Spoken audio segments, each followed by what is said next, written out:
Prêt, tout le monde?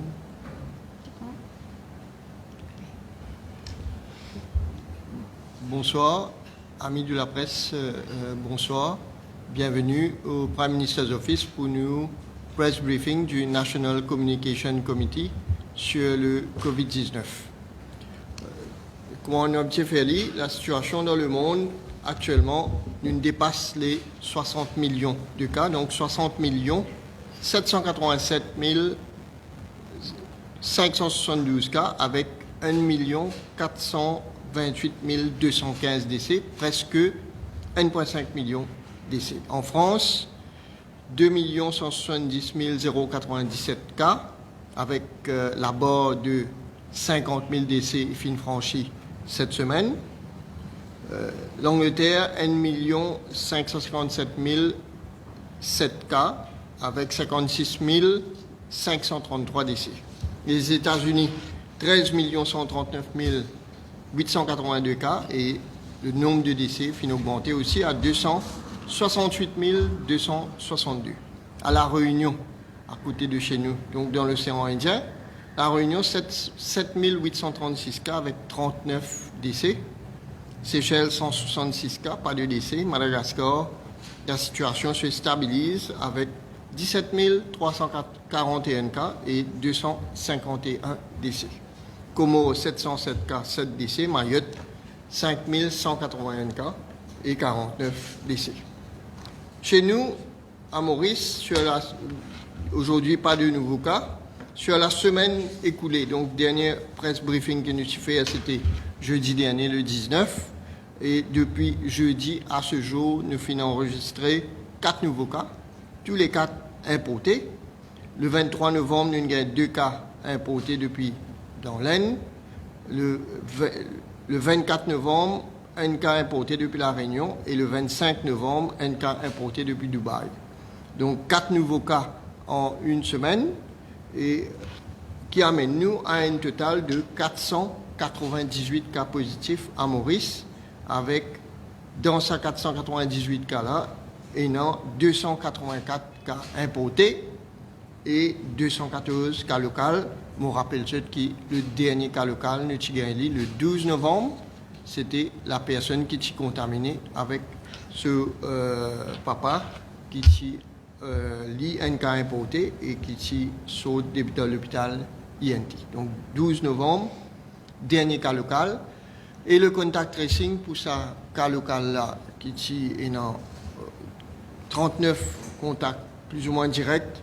Et ce contact tracing-là est presque terminé jusqu'à l'heure tout négatif. Il nous reste un dernier test qui nous peut attendre pour un dernier contact. Et à partir de là, nous pouvons tranquilliser si ce test-là négatif. Bien sûr, nous restons très vigilants puisque nous avons à ce jour 46 cas actifs de COVID-19, de ces personnes qui de 20 cas importés là, 46 cas actifs et le nombre de patients guéris à Maurice de COVID-19 est à 442. Le nombre de personnes dans l'hôtel qui nous fait une transforme en quarantaine est à 1557 et nous avons 21 l'hôtel qui peut opérer, 21 hôtels et centres récréatifs qui peut opérer comme quarantaine. En termes de réservation, nous arrivons à 6000 réservations environ et qui nous fait connaître depuis le début de la phase de vol commerciaux, c'est-à-dire le 3 octobre. Et donc, nous satisfaits que le système qui nous fait mettre en place, lui permet de retourner Maurice, que ce soit les Mauriciens, les holders of resident permits ou work permits, ou alors les étrangers qui peuvent vivre une faire un séjour prolongé à Maurice. Donc, le système peut fonctionner. Et comment nous promettons, nous finirons ici upload sur le site de réservation Ban Guest Houses qui est présent sur la plateforme depuis avant-hier pour le vol qui peut du 28 et pour le vol du 7 nous prenons les autres guest houses qui sont disponibles sur le site aussi. Ça c'était concernant la situation au niveau de la pandémie dans le monde et à l'île Maurice. Et me dire en quelques mots. Je passe la parole au Dr Catherine Go qui pour cause l'état de ban patient de sa 46 cas actifs là et pour donner un détail, nous avons 40 et surtout un cas qui particulier, fini une breach of quarantine hier et Dr Go pour élaborer un petit peu là, on pourrait prendre les autres points par la suite concernant la vaccination entre autres. Dr Go. Merci, Dr Jomai. Alors, nos patients vont plutôt bien. Ils sont répartis maintenant, vous le savez, entre INT et Pointe-au-Piment. Et d'ailleurs, dans Pointe-au-Piment, on a fait un gros bloc où sont les personnes qui sont encore positives en PCR et un autre bloc pour les personnes qui sont négatives en PCR, puisque notre nouveau protocole indique de les garder pendant 10 jours. Et certains sont déjà négatifs, mais ils ne sont pas arrivés à 10 jours. Ça, c'est la première information. La seconde information, nous avons 2 patients qui posent encore de légers problèmes. Il y a donc cette patiente qui est là maintenant depuis pas mal de temps avec des comorbidités très sévères, et notamment des lésions pulmonaires et une pathologie chronique qui est importante et qui a entraîné à un moment la prise d'immunosuppresseurs. Donc cette patiente, elle a vraiment frôlé l'intubation, mais elle va beaucoup mieux. Elle a encore besoin d'un petit peu d'oxygène, mais on arrive maintenant à ce qu'elle respire de longs moments sans oxygène. Donc elle est tirée d'affaire, il n'y a pas de problème. Elle évolue doucement, mais elle récupère. Le second patient, c'est donc un monsieur qui, lui, avait eu besoin aussi un petit peu d'oxygène. Lui n'a plus besoin d'oxygène. Par contre, il a une complication qui est liée au fait qu'il est resté alité assez longtemps. Il a une phlébite, pas très grave, c'est un caillot dans une veine, et il a le traitement qu'il faut pour ça. Voilà. Donc les autres patients vont bien. Concernant le souci qui s'est passé donc, dans notre deuxième centre de traitement, on va dire, donc dans le centre récréatif de Pointe-au-Piment. Donc il y a eu, lorsque le matin le médecin a fait sa tournée, elle a repéré des signes donc, de relations amoureuses sur une jeune femme de 23 ans. Les caméras ont été visionnées, les témoignages des voisins ont été pris, et il s'avère que sur la caméra, on voit son mari, qui lui a 24 ans, rentrer dans la chambre de sa femme, très nettement, hein, et en sortir au petit matin. Donc, il se trouve que cette patiente qui est donc en centre de soins, donc c'est assez grave, il y avait des patients positifs là-bas. Par chance, elle était déjà négative la veille et le jour même, donc elle n'était plus contaminante. Cependant, bien sûr, on a fait un swab au mari qui s'est révélé négatif. En même temps, c'était un swab juste après, donc voilà, il n'y a pas trop de risques. Ce monsieur a donc pu être normalement, étant donné que sa femme n'est pas contagieuse, être traduit devant la justice. Il est passé devant le tribunal et voilà. Donc elle est encore, à cause des 10 jours, elle est encore hospitalisée donc dans le centre de Pointe-au-Piment. Et normalement, sa date de sortie, c'est demain. Et demain, on verra avec les autorités policières quel sera son sort. Ça, c'est pas à nous de décider, c'est à la police. Voilà. Ça, c'est pour les nouvelles. Voilà, merci, Dr Go. Et avant de passer à ma question, je dis un mot sur la vaccination. Comment nous tout suivre au niveau international. Finalement, beaucoup de déclarations, communiqués de presse, articles de presse, analyses sur différents vaccins qui plusieurs laboratoires pharmaceutiques proposent pour commercialiser bientôt. Et nous indiquons qu'ici, avec le représentant de l'OMS, nous travaillons en étroite collaboration. Nous pouvons suivre la situation de très près aussi. On rappelle juste qu'il y a quelque temps déjà, nous informe la population que l'État, le gouvernement, signe un accord avec l'OMS, c'est-à-dire le programme COVAX, que nous dispose de 20% en termes du nombre de la population, 20% de doses qui nous gagnons à travers le programme COVAX et plus aussi un tarif basé le commerce, la distribution équitable.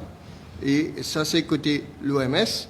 Donc, bien sûr, l'OMS pour être bien qui vaccin qui pour avaliser, qui pour accréditer, puisque nous connaissons seulement, jusqu'à l'heure, nous trouvons des données qui finissent par être l'efficacité de ban vaccin, mais nous encore toujours puis attendre un certain nombre de données scientifiques publiées dans une revue scientifique acceptée par la communauté médicale et scientifique internationale.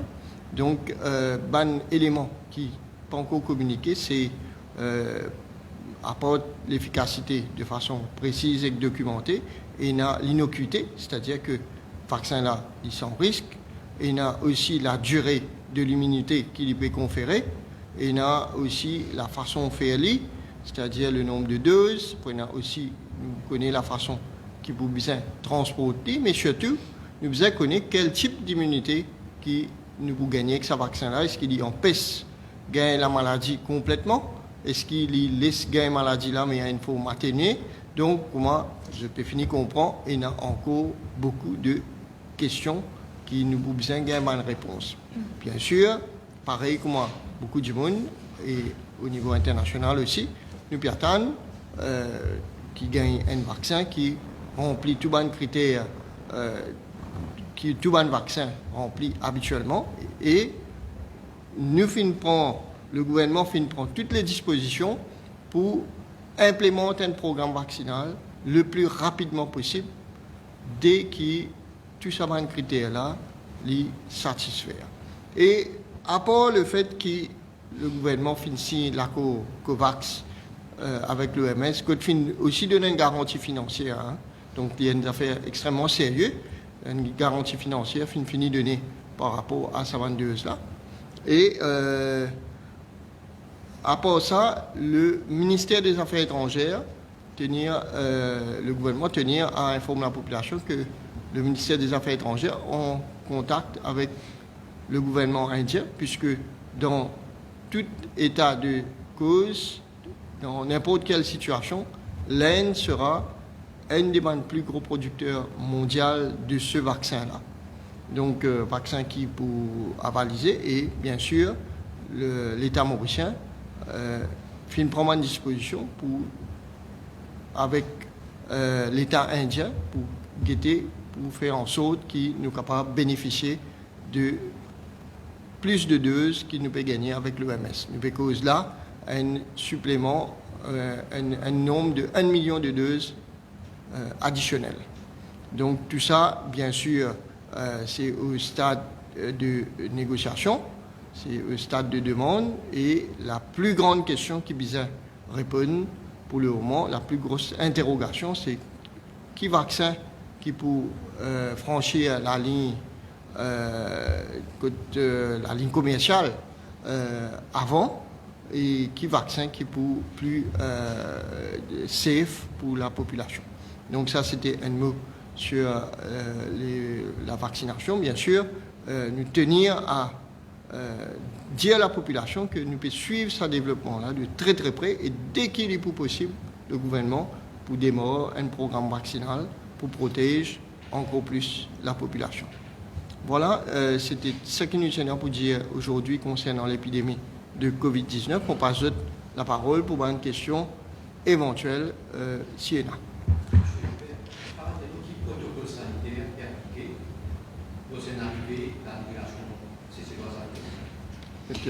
Oui, alors aux Seychelles, la prévalence de l'infection est très basse, puisqu'ils ont eu 166 cas et il y a actuellement seulement 4 cas actifs, mais ça ne veut pas dire que le risque est zéro. Donc il y a tout un protocole sanitaire qui a effectivement été mis sur pied à l'occasion de la visite du président des Seychelles et de sa délégation, qui comptera 10 personnes.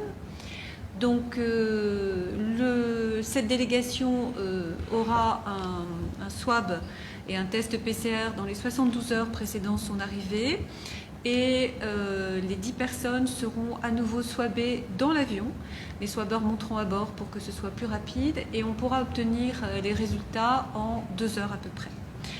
En attendant, la délégation aura un certain nombre de cérémonies officielles à accomplir, mais pas énormément de cérémonies officielles. Et pendant ce premier jour, dans l'attente des résultats, et les jours suivants d'ailleurs, bon, les consignes sont toujours les mêmes, c'est-à-dire que tout le monde doit porter des masques N95, donc la partie séchelloise, la partie mauricienne. Tout le monde doit rester à 1 mètre, 1 mètre et demi de distance. Les gens qui vont quitter l'avion vont devoir se sanitiser les mains en quittant l'avion, en plus du masque N95. Ensuite, bien sûr, on ne se salue pas, on se fait pas on se serre pas les mains, on se fait pas d'embrassade, évidemment.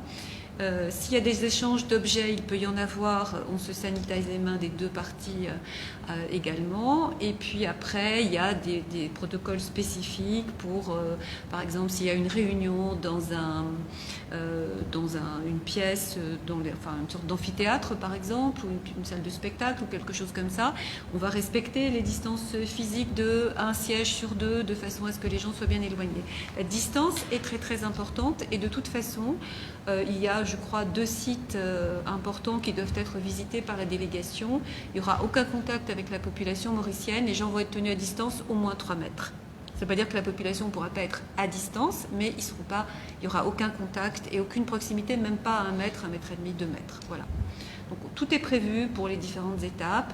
Le protocole est fait, il est transmis aux 2 parties.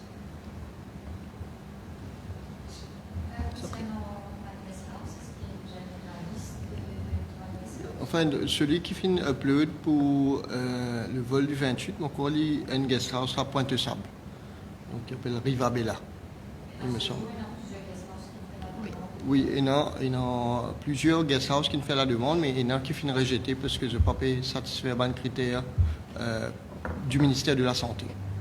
Donc, il y a un balcon communicant, une chambre communicante, ou alors difficile pour surveiller une personne dans ce guest house là. Donc c'est pour ça que pour le moment il y en a un, pour le 7 pour il y en a un autre, et probablement après courant du mois de décembre pour il y en a encore un. Concernant sa patient qui recevra son mari dans l'hôtel d'accord, est-ce qu'il nous avons aussi la sécurité? Il y a des problèmes concernant la sécurité?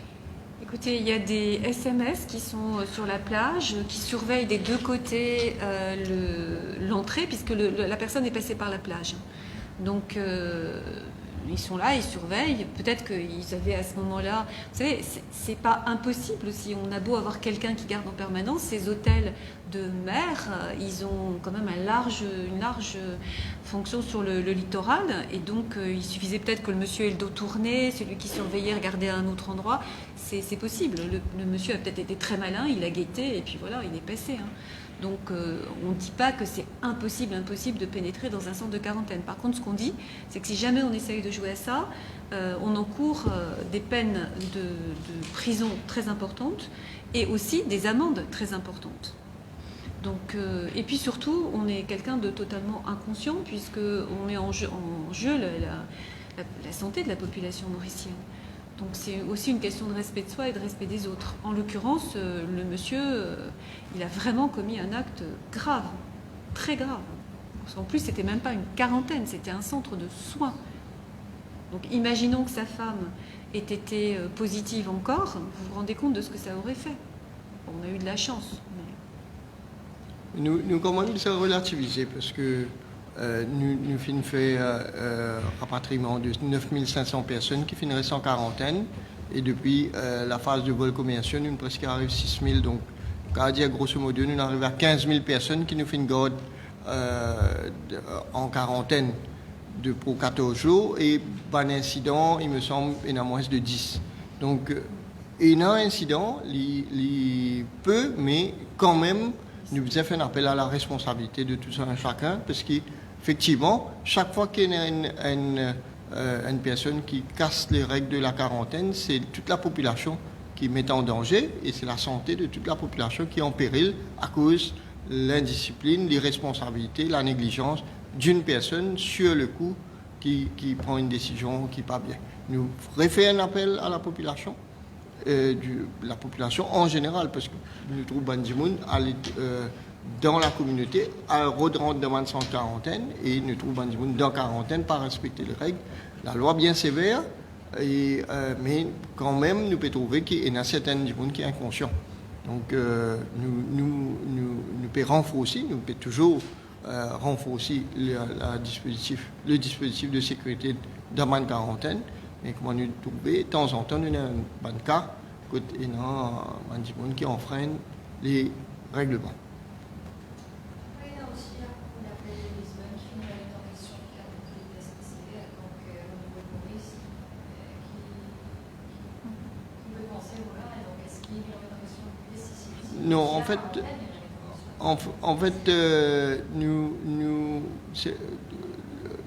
nous basons sur données scientifiques publiées internationalement, acceptées par la communauté scientifique internationale, la communauté médicale, et tant qu'il nous pas gagné l'étude qui vient prouver que des gens qui ont PCR positif, quand il est positif et il n'est pas infectieux, tant qu'il n'y a pas une garantie qu'il y a des gens qui sont PCR positif et qu'il y a un risque de transmettre la maladie, mais nous ne pouvons pas prendre aucune décision. Et jusqu'à l'heure, la science ne permet de nous connaître à quel moment, explique-moi bien, à quel moment, quand nous gagnons une PCR positive en fin de maladie, à quel moment la personne n'est plus infectieuse. C'est ça le débat en fait.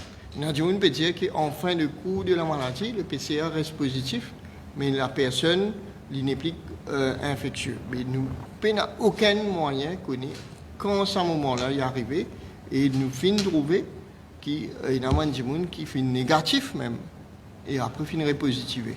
Donc il y a un cas de repositivation et là, nous trouvons qu'il y a un cas de repositivation, il y a une affaire qui nous prend sérieusement, puisque les gens qui ont négatif, les repositivés, chez nous, ils contaminent ce garçon. Donc nous sommes très prudents, comment nous finissons faire tout le temps, nous pas pour base nous le NPI sur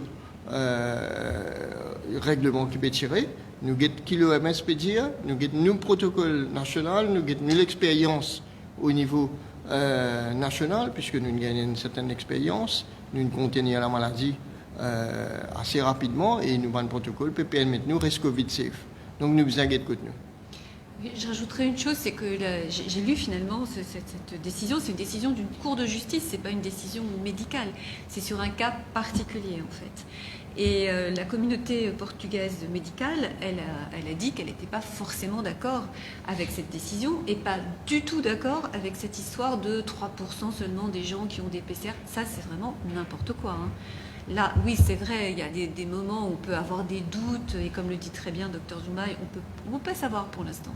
Parce qu'il y a, c'est vrai, il y a la majorité des cas, mais moi qui lis tous les soirs les articles médicaux qui paraissent dans les 5-6 principaux journaux, je peux vous dire qu'il y a des cas, ce qu'on appelle des cas rapportés, c'est-à-dire des histoires étranges, bizarres, dans plusieurs pays où, voilà, celui-là était complètement guéri. Il y a même, assez récemment, il y a eu un cas de quelqu'un qui avait eu la Covid, qui avait fait une forme symptomatique, une personne jeune en plus, et qui, au bout d'un mois, a représenté des signes. C'était pas le même virus, c'était un autre virus, il s'était recontaminé. Enfin, il y a des histoires qui semblent impossibles. Donc, exactement, il faut être prudent. On ne sait pas tout sur ce virus. On sait la majorité des cas, c'est simple, c'est toujours à peu près pareil. Mais il y a toujours des cas atypiques et il ne faut pas que nous... déjà, on a eu un cas atypique, donc il ne faut pas que on essaye de... Enfin, voilà, il faut qu'on préserve l'île Maurice parce que notre situation est faite que nous n'avons, enfin, sauf si la dernière personne dont on attend le contact tracing était positive, admettons, mais elle est déjà négative à J0 et J7. Mais il faut qu'on conserve cette situation, qu'on pourra peut-être dire après le résultat de ce cas de Covid safe. Donc c'est pas la même situation que dans des pays où il y a déjà un certain nombre de cas, c'est accepté. Vous voyez, c'est quand même très différent. Donc il faut être très très prudent. Une dernière question peut-être. Est-il vrai que vous pouvez dire qu'il y a 50 respirateurs achetés avec un qui n'a pas fonctionné, qui est défectueux, un technicien qui est pas passé? je vais vous répondre parce que j'ai suivi cette affaire. Donc, effectivement, il y a 50 ventilateurs qui sont arrivés en juillet, je crois, à Maurice. Ces 50 ventilateurs, donc il y a 2 techniciens qui sont venus de Turquie pour les faire marcher. Donc, en fait, quand on fait marcher le premier ventilateur, ça prend énormément de temps. Et c'est partout pareil, c'est toujours comme ça. Et ensuite, les autres, ça va beaucoup plus vite. Donc, ils en ont monté 7, en fait, ventilateurs. Et nos spécialistes, notre ingénieur biomédical, avant qu'ils ne partent, ils sont restés une dizaine de jours, à vérifier que les 2 des ventilateurs pris au hasard marchaient. Et on a une checklist pour vérifier que ce point-là est bon, ce point-là est bon, ce point-là est bon, ce point-là est bon. Et cette checklist, elle a été totalement cochée. Alors oui, tous les ventilateurs ne sont pas montés, mais nous avons du personnel ici qui est fait pour ça. Et ce personnel va monter les ventilateurs qui restent. Donc on ne peut pas répondre qu'ils marchent tous les 5 ans, puisqu'ils sont en train d'être montés. Mais en tout cas, ça a été long au début, c'est vrai, ça nous a un peu étonnés. On s'est dit que... Mais finalement, en se renseignant, c'est souvent comme ça. C'est le premier ventilateur, ça prend du temps. Et après, ça va beaucoup plus vite. Donc, sauf problème, tous les ventilateurs devraient marcher correctement. Peut-être qu'il y en aura 1 ou 2 défectueux, ça je ne peux pas vous répondre à l'avance. Mais en tout cas, pour l'instant, c'est correct. Et la checklist, elle est passée. Et notre ingénieur nous a dit que voilà, toutes les cases avaient été cochées. De toute façon, il nous a une garantie de 3 ans sur ces 50 ventilateurs et cette garantie-là, elle commençait à partir du moment qu'il est monté, c'est-à-dire qu'il commissionne. Donc, nous estimons que nous prenons un grand risque avec ce ventilateur-là, puisque nous prenons toutes les précautions dans le contrat de maintenance et contrat de garantie qu'il y a avec le supplier.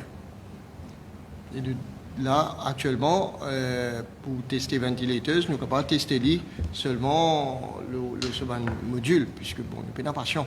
Moi, je connais, nous prenons patient intubé ventilé pour sa pathologie-là en ce moment, et nous avons une réanimation qui travaille normalement avec notre équipement habituel. Est-ce qu'ils vont aussi travailler un plan pour taper dans le cas atypique?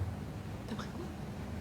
Pour D'après taper les cas atypiques, est-ce qu'il y a un plan Pour compter les cas atypiques. Donc en fait, il y a un protocole qui couvre l'ensemble des cas. Et donc, d'ailleurs, nous prenons extrêmement beaucoup de précautions et qui, normalement, un cas atypique ne pas passe à travers le filet. Bon, nous finissons gagner un cas qui finit arrivé, qui finit ici, sauf depuis de l'hôpital INT en étant négatif. Et c'est pour ça que nous finalement le protocole et nous resserrons le protocole encore plus. Nous payons le patient au-delà de la négativité et nous pouvons confiner à la maison aussi. Bien sûr, et nous encore, comme on va dire, la maladie est jeune. Ce n'est que le mois prochain que la maladie pourrait gagner 1 an. Et donc, il y a beaucoup d'aspects qui nous font découvrir pendant cette évolution. Et nous espérons qu'il nous donne encore beaucoup plus pour découvrir et que nous connaissons la maladie telle comment il était et ne pas connaître les autres formes. Mais malheureusement, nous devons dire que le monde de la virologie, c'est un monde qui est même en mutation. Non seulement le virus est limité, mais la virologie lui-même il évolue, le virus évolue, le virus muté, je change de comportement, je change de degré de virulence, je change de degré d'infectiosité. Donc nous pouvons suivre. Et bien sûr, nous pouvons suivre la littérature internationale et nous pouvons guetter internationalement qui est arrivé dans différents pays. Voilà. Et puis c'est comme ça pour toutes les maladies. Dans toutes les maladies, même les maladies qui sont anciennes depuis très très longtemps, on a parfois des formes atypiques. Et on a beau avoir des années d'expérience, les formes atypiques, ça existe. Tous les gens qui sont médecins savent très bien que, voilà, par exemple, il y a d'autres virus, le virus de l'herpès, le VIH, le cytomégalovirus. Ces virus-là, on en connaît les formes habituelles. Et puis, de temps en temps, il y a des formes bizarres, des formes inhabituelles. Il faut savoir l'accepter. Ça ne veut pas dire que c'est des erreurs. Il faut arrêter de toujours... Parce que là, on a l'impression que tout le monde fait de la médecine et que tout le monde est capable de juger si on a fait une faute ici ou si on a fait une faute là. Non, c'est comme ça, la médecine. Voilà, des fois, il y a des cas qui sont atypiques et c'est pas que dans la Covid. Donc, comme c'est une maladie nouvelle, on se méfie particulièrement. Voilà. Pour le programme de vaccination, c'est la première vaccin pour les Donc l'OMS, nous travaillons avec l'OMS pour gagner un programme vaccinal. Donc bien sûr, on a une personne prioritaire sur la liste, des frontliners, des qui ont une morbidité, des qui ont les autres maladies associées et des personnes âgées, tout le monde personne à Et risque. obèses, et très obèses. Ouais. Donc, Et voilà. comment est-ce que vous procédez au choix? Comment est-ce que vous faites ça? Vous connaissez, si vous suivez comment nous faisons la vaccination pour la grippe, chaque année, nous avons un programme vaccinal, mais il n'est pas pour calquer exactement pareil, mais nous prenons l'île. Et après, le ministère de la Santé, pour déterminer, vous connaissez un élément important par rapport à ce virus-là, qui, pour permettre nous de connaître comment nous pouvons exécuter nos programmes vaccinaux, c'est le moyen de transport et le storage. Deux éléments principaux. Si vous avez une condition extrême pour store vaccin là, tout le monde peut déplacer côté store vaccin là. Ça qui veut dire que pas pour trop transporter. Si vous transporter dans une condition normale, on dit dans un frigo, un frigidaire normal, un congélateur normal, il est plus facile de là. Il y a plusieurs centres vaccinaux. Donc, pour capable répondre à cette question-là, il y a un certain nombre d'éléments qui manquaient. Par contre, nous connaissons que ça n'a nous vacciner en premier. Oui. On est en train de préparer ça, hein. On n'est pas assis à attendre que le vaccin arrive. Et justement, de repérer, alors on a la liste des personnes âgées, mais aussi ceux qui ont des pathologies cardiaques, ceux qui ont des pathologies rénales, etc. On se prépare pour pas faire ça au dernier moment et dire, ah ben tiens, où sont les insuffisants respiratoires ou les insuffisants rénaux, etc. Donc on est en train de travailler à ça. Ne serait-ce que pendant la Covid, c'est-à-dire le confinement, nous vaccinons 180 000 personnes contre la grippe. Donc, l'habitué fait lit. Donc, le ministère de la Santé a habitué fait lit. Il y a moyens, il y a ressources, et il y a savoir-faire, et fait du bien. Voilà, c'était la dernière question. Merci beaucoup, merci pour vos attentions, et à bientôt pour une prochaine press briefing du National Communication Committee sur le COVID-19 du Prime Minister's Office. Merci.